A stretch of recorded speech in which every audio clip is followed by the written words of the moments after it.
1984 by George Orwell. Part 2, Chapter 8. They had done it. They had done it at last. The room they were standing in was long-shaped and softly lit. The telescreen was dimmed to a low murmur. The richness of the dark blue carpet gave one the impression of treading on velvet. At the far end of the room, O'Brien was sitting at a table under a green-shaded lamp, with a mass of papers on either side of him. He had not bothered to look up when the servant showed Julia and Winston in. Winston's heart was thumping so hard that he doubted whether he would be able to speak. They had done it. They had done it at last, was all he could think. It had been a rash act to come here at all, and sheer folly to arrive together, though it was true that they had come by different routes and only met on O'Brien's doorstep. But merely to walk into such a place needed an effort of the nerve. It was only on very rare occasions that one saw inside the dwelling places of the inner party, or even penetrated into the quarter of the town where they lived. The whole atmosphere of the huge block of flats, the richness and spaciousness of everything, the unfamiliar smells of good food and good tobacco, the silent and incredibly rapid lifts sliding up and down, the white-jacketed servants hurrying to and fro. Everything was intimidating. Although he had a good pretext for coming here, he was haunted at every step by the fear that a black uniformed guard would suddenly appear from round the corner, demand his papers, and order him to get out. O'Brien's servant, however, had admitted the two of them without demur. He was a small, dark-haired man in a white jacket, with a diamond-shaped, completely expressionless face, which might have been that of a Chinese. The passage down which he led them was softly carpeted with cream-papered walls and white wainscoting, all exquisitely clean. That, too, was intimidating. Winston could not remember ever to have even seen a passageway whose walls were not grimy from the contact of human bodies. O'Brien had a slip of paper between his fingers and seemed to be studying it intently. His heavy face, bent down so that one could see the line of the nose, looked both formidable and intelligent. For perhaps 20 seconds he sat without stirring. Then he pulled the speakwrite towards him and rapped out a message in the hybrid jargon of the ministries. Items 1, 5, 7 approved full-wise stop. Suggestion contained item 6 double plus ridiculous verging crime think cancel stop unproceed construction wise anti-getting plus full estimates machinery overheads stop end message. He rose deliberately from his chair and came towards them across the soundless carpet. A little of the official atmosphere seemed to have fallen away from him with the Newspeak words, but his expression was grimmer than usual, as though he were not pleased at being disturbed. The terror that Winston already felt was suddenly shot through by a streak of ordinary embarrassment. It seemed to him quite possible that he had simply made a stupid mistake. For what evidence had he in reality that O'Brien was any kind of political conspirator? Nothing but a flash of the eyes and a single equivocal remark. Beyond that, only his own secret imaginings founded on a dream. He could not even fall back on the pretense that he had come to borrow the dictionary, because, in that case, Julia's presence was impossible to explain.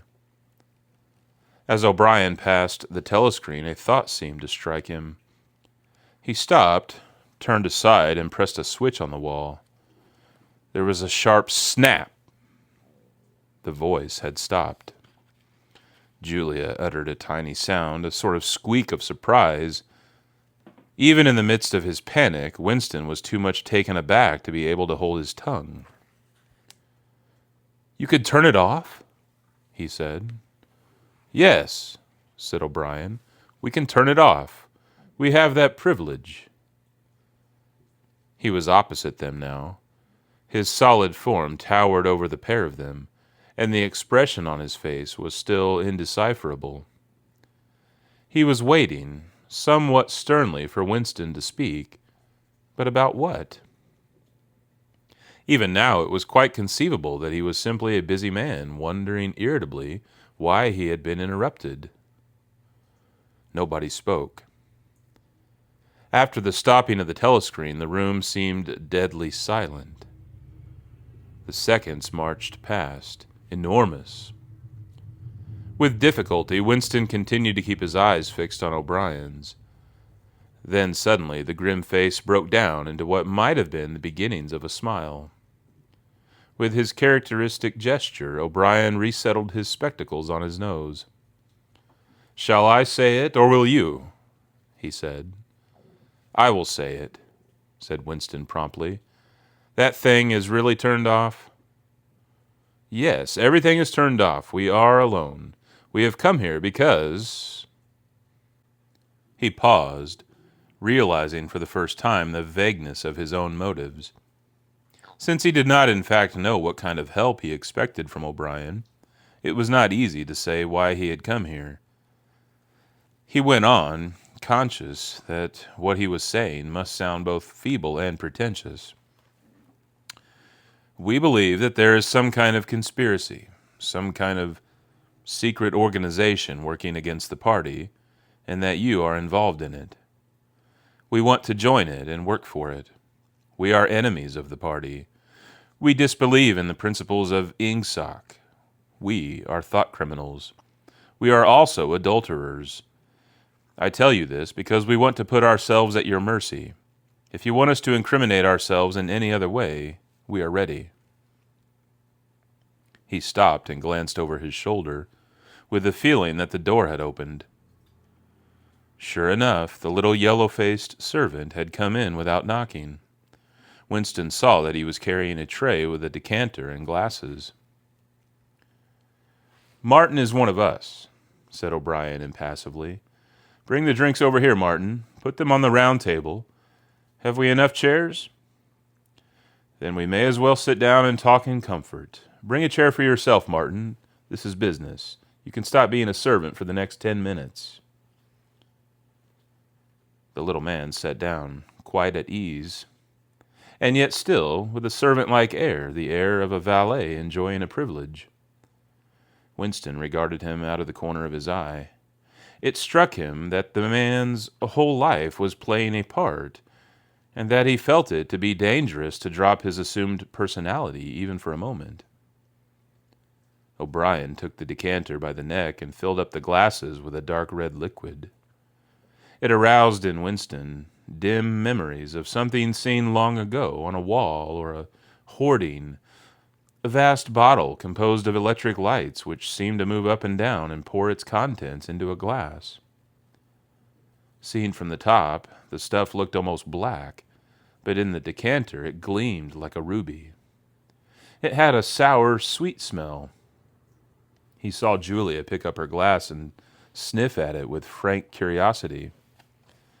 "It's called wine," said O'Brien with a faint smile. "You will have read about it in books, no doubt. Not much of it gets to the outer party, I'm afraid."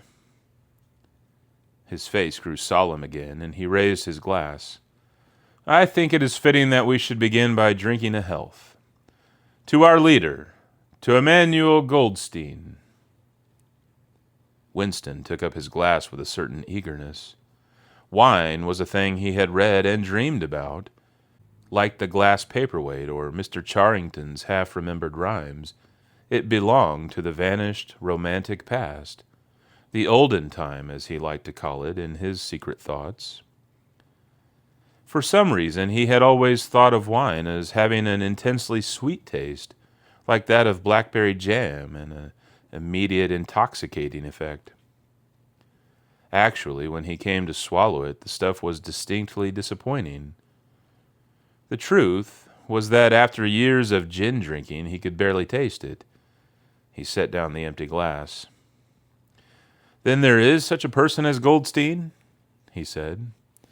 Yes, there is such a person, and he is alive. Where, I do not know. And the conspiracy? The organization? Is it real? Is it not simply an invention of the thought police? No, it is real. The Brotherhood, we call it. You will never learn much more about the Brotherhood than that it exists and that you belong to it. I will come back to that presently. He looked at his wristwatch. It is unwise even for members of the inner party to turn off the telescreen for more than half an hour. You ought not to have come here together, and you will have to leave separately. You, comrade, he bowed his head to Julia, will leave first. We have about 20 minutes at our disposal. You will understand that I must start by asking you certain questions. In general terms, what are you prepared to do? Anything that we are capable of, said Winston. O'Brien had turned himself a little in his chair so that he was facing Winston. He almost ignored Julia, seeming to take it for granted that Winston could speak for her. For a moment the lids flitted down over his eyes. He began asking his questions in a low, expressionless voice, as though this were a routine, a sort of catechism, most of whose answers were known to him already. You are prepared to give your lives? Yes. You are prepared to commit murder? Yes. To commit acts of sabotage which may cause the death of hundreds of innocent people? Yes. To betray your country to foreign powers? Yes. You are prepared to cheat, to forge, to blackmail, to corrupt the minds of children, to distribute habit-forming drugs, to encourage prostitution, to disseminate venereal diseases, to do anything which is likely to cause demoralization and weaken the power of the party? Yes. If, for example, it would somehow serve our interests to throw sulfuric acid in a child's face, are you prepared to do that? Yes. You are prepared to lose your identity and live out the rest of your life as a waiter or a dock worker? Yes. You are prepared to commit suicide if and when we order you to do so? Yes. You are prepared, the two of you, to separate and never see one another again? No! Broke in Julia. It appeared to Winston that a long time passed before he answered. For a moment he seemed even to have been deprived of the power of speech. His tongue worked soundlessly, forming the opening syllables first of one word, then of the other, over and over again, until he had said it. He did not know which word he was going to say. No, he said finally. You did well to tell me, said O'Brien. It is necessary for us to know everything. He turned himself toward Julia and added in a voice with somewhat more expression in it, Do you understand that even if he survives, it may be as a different person? We may be obliged to give him a new identity, his face, his movements, the shape of his hands, the color of his hair, even his voice would be different. And you yourself might have become a different person. Our surgeons can alter people beyond recognition. Sometimes it is necessary. Sometimes we even amputate a limb. Winston could not help snatching another sidelong glance at Martin's Mongolian face. There were no scars that he could see. Julia had turned a shade paler, so that her freckles were showing. But she faced O'Brien boldly. She murmured something that seemed to be assent. Good. Then that is settled. There was a silver box of cigarettes on the table. With a rather absent-minded air, O'Brien pushed them towards the others, took one himself, then stood up and began to pace slowly to and fro, as though he could think better standing. They were very good cigarettes, very thick and well-packed, with an unfamiliar silkiness in the paper. O'Brien looked at his wristwatch again. "You'd better go back to your pantry, Martin," he said. I shall switch on in a quarter of an hour. Take a good look at these comrades' faces before you go. You will be seeing them again. I may not." Exactly as they had done at the front door, the little man's dark eyes flickered over their faces. There was not a trace of friendliness in his manner. He was memorizing their appearance, but he felt no interest in them, or appeared to feel none. It occurred to Winston that a synthetic face was perhaps incapable of changing its expression. Without speaking or giving any kind of salutation, Martin went out, closing the door silently behind him. O'Brien was strolling up and down, one hand in the pocket of his black overalls, the other holding his cigarette. "You understand," he said, "that you will be fighting in the dark. You will always be in the dark. You will receive orders, and you will obey them without knowing why. Later I shall send you a book from which you will learn the true nature of the society we live in, and the strategy by which we shall destroy it. When you have read the book, you will be full members of the Brotherhood. But between the general aims that we are fighting for and the immediate tasks of the moment, you will never know anything. I tell you that the Brotherhood exists, but I cannot tell you whether it numbers 100 members or 10 million. From your personal knowledge, you will never be able to say that it numbers even as many as a dozen. You will have 3 or 4 contacts who will be renewed from time to time as they disappear. As this was your first contact, it will be preserved. When you receive orders, they will come from me. If we find it necessary to communicate with you, it will be through Martin. When you are finally caught, you will confess. That is unavoidable. But you will have very little to confess, other than your own actions. You will not be able to betray more than a handful of unimportant people. Probably you will not even betray me. By that time, I may be dead, or I shall have become a different person with a different face." He continued to move to and fro over the soft carpet. In spite of the bulkiness of his body, there was a remarkable grace in his movements. It came out even in the gesture with which he thrust a hand into his pocket or manipulated a cigarette. More even than of strength, he gave an impression of confidence and of an understanding tinged by irony. However much in earnest he might be, he had nothing of the single-mindedness that belongs to a fanatic. When he spoke of murder, suicide, venereal disease, amputated limbs, and altered faces, it was with a faint air of persiflage. "This is unavoidable," his voice seemed to say. "This is what we have got to do unflinchingly. But this is not what we shall be doing when life is worth living again." A wave of admiration, almost of worship, flowed out from Winston towards O'Brien. For the moment he had forgotten the shadowy figure of Goldstein. When you looked at O'Brien's powerful shoulders and his blunt-featured face, so ugly and yet so civilized, it was impossible to believe that he could be defeated.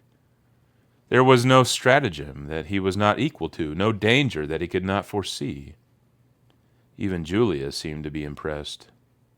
She had let her cigarette go out and was listening intently. O'Brien went on. "You will have heard rumors of the existence of the Brotherhood. No doubt you have formed your own picture of it. You have imagined, probably, a huge underworld of conspirators meeting secretly in cellars, scribbling messages on walls, recognizing one another by code words or by special movements of the hand. Nothing of the kind exists. The members of the Brotherhood have no way of recognizing one another, and it is impossible for any one member to be aware of the identity of more than a few others. Goldstein himself, if he fell into the hands of the thought police, could not give them a complete list of members, or any information that would lead them to a complete list. No such list exists. The Brotherhood cannot be wiped out because it is not an organization in the ordinary sense. Nothing holds it together except an idea which is indestructible. You will never have anything to sustain you except the idea. You will get no comradeship and no encouragement. When finally you are caught, you will get no help. We never help our members. At most, when it is absolutely necessary that someone should be silenced, we are occasionally able to smuggle a razor blade into a prisoner's cell. You will have to get used to living without results and without hope. You will work for a while, you will be caught, you will confess, and then you will die. Those are the only results that you will ever see. There is no possibility that any perceptible change will happen within our own lifetime. We are the dead. Our only true life is in the future. We shall take part in it as handfuls of dust and splinters of bone. But how far away that future may be, there is no knowing. It might be 1,000 years. At present, nothing is possible except to extend the area of sanity little by little. We cannot act collectively. We can only spread our knowledge outwards from individual to individual, generation after generation. In the face of the thought police, there is no other way. He halted and looked for the third time at his wristwatch. "It is almost time for you to leave, comrade," he said to Julia. "Wait, the decanter is still half full." He filled the glasses and raised his own glass by the stem. "What shall it be this time?" he said, still with the same faint suggestion of irony. "To the confusion of the thought police? To the death of Big Brother? To humanity? To the future? To the past?" said Winston. "The past is more important," agreed O'Brien gravely. They emptied their glasses, and a moment later Julia stood up to go. O'Brien took a small box from the top of a cabinet and handed her a flat white tablet, which he told her to place on her tongue. It was important, he said, not to go out smelling of wine. The lift attendants were very observant. As soon as the door had shut behind her, he appeared to forget her existence. He took another pace or two up and down, then stopped. "There are details to be settled," he said. "I assume that you have a hiding place of some kind?" Winston explained about the room over Mr. Charrington's shop. "That will do for the moment. Later we will arrange something else for you. It is important to change one's hiding place frequently. Meanwhile, I shall send you a copy of the book." Even O'Brien, Winston noticed, seemed to pronounce the words as though they were in italics. "Goldstein's book, you understand, as soon as possible. It may be some days before I can get hold of one. There are not many in existence, as you can imagine. The thought police hunt them down and destroy them almost as fast as we can produce them. It makes very little difference. The book is indestructible. If the last copy were gone, we could reproduce it almost word for word. Do you carry a briefcase to work with you?" he added. "As a rule, yes." "What is it like?" "Black, very shabby, with 2 straps." "Black, 2 straps, very shabby. Good. One day in the fairly near future, I cannot give a date, one of the messages among your morning's work will contain a misprinted word, and you will have to ask for a repeat. On the following day, you will go to work without your briefcase. At some time during the day, in the street, a man will touch you on the arm and say, 'I think you have dropped your briefcase.' The one he gives you will contain a copy of Goldstein's book. You will return it within 14 days. They were silent for a moment. "There are a couple of minutes before you need to go," said O'Brien. "We shall meet again. If we do meet again," Winston looked up at him, "in the place where there is no darkness," he said hesitantly. O'Brien nodded without appearance of surprise. "In the place where there is no darkness," he said, as though he had recognized the allusion. "And in the meantime, is there anything that you wish to say before you leave? Any message, any question?" Winston thought. There did not seem to be any further question that he wanted to ask. Still less did he feel any impulse to utter high-sounding generalities. Instead of anything directly connected with O'Brien or the Brotherhood, there came into his mind a sort of composite picture of the dark bedroom where his mother had spent her last days, and the little room over Mr. Charrington's shop, and the glass paperweight, and the steel engraving in its rosewood frame. Almost at random, he said, "Did you ever happen to hear an old rhyme that begins, 'Oranges and lemons, say the bells of St. Clement's'?" Again, O'Brien nodded. With a sort of grave courtesy, he completed the stanza. "Oranges and lemons, say the bells of St. Clement's. You owe me 3 farthings, say the bells of St. Martin's. When will you pay me, say the bells of Old Bailey. When I grow rich, say the bells of Shoreditch." "You knew the last line," said Winston. "Yes, I knew the last line. And now I am afraid it is time for you to go. But wait, you'd better let me give you one of these tablets." As Winston stood up, O'Brien held out a hand. His powerful grip crushed the bones of Winston's palm. At the door, Winston looked back, but O'Brien seemed already to be in the process of putting him out of mind. He was waiting with his hand on the switch that controlled the telescreen. Beyond him, Winston could see the writing table with its green-shaded lamp, and the speakwrite and the wire baskets deep laden with papers. The incident was closed. Within 30 seconds, it occurred to him, O'Brien would be back at his interrupted and important work on behalf of the party.